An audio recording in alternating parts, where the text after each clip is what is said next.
अंगं हरेः पुलकभूषणमाश्रयन्ती भृङ्गाङ्गनेव मुकुलाभरणं तमालम् अङ्गीकृताखिलविभूतिरपाङ्गलीला माङ्गल्यदास्तु मम मङ्गलदेवतायाः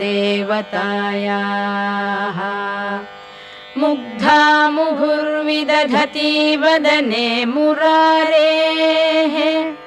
प्रेमत्रपा प्रणिहितानि गतागतानि